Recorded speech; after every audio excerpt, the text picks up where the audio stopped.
Štúdium je zamerané na získanie zručností pre zapojenie, montáž, nastavovanie, opravy a skúšanie silnoprúdových zariadení a opravy a navíjanie elektrických točivých strojov. Pri zameraní na počítačové systémy sa žiaci navyše učia inštalovať operačné systémy a aplikačné programy, ovládať základy programovania vo vyššom programovacom jazyku, konfigurovať a inštalovať jednotlivé súčasti počítačov, ako aj navrhnúť jednoduché softvérové aplikácie. Absolvent štvoročného študijného odboru Mechanik elektrotechnik je kvalifikovaný pracovník, schopný samostatne vykonávať práce elektrotechnických činností od projektovania, výroby, montáže, ako aj prevádzky elektrotechnických zariadení.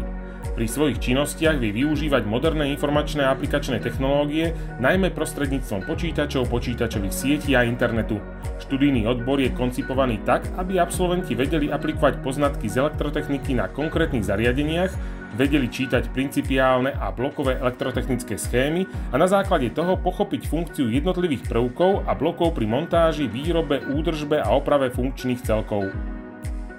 Ja sa budem venovať tej elektrike asi bližšie. Skúsim nejaké zahraničie možno a uvidíme, čo to prinesie. Škola je dobre vybavená, vyzerá to tu pekne, je to všetko nové. Od vybavenia až po učebne, čiže áno, odporúčam. Mechanik elektrotechnik je študijný odbor pre chlapcov aj dievčatá ukončený maturitnou skúškou a výučným listom. Absolventi majú možnosť získať osvedčenie o odbornej spôsobilosti v elektrotechnike pre vykonávanie činností na zariadeniach do 1000 V vrátane bleskozvodov podľa paragrafu 21. Absolvent študijného odboru Mechanik elektrotechnik sa uplatní v akejkoľvek firme, ktorá využíva moderné stroje, napríklad ako technik pre diagnostiku a údržbu PLC automatov, konštruktér elektrických strojov a prístrojov, revízny technik elektrických inštalácií a zariadení alebo projektant elektroinštalácií a rozvádzačov.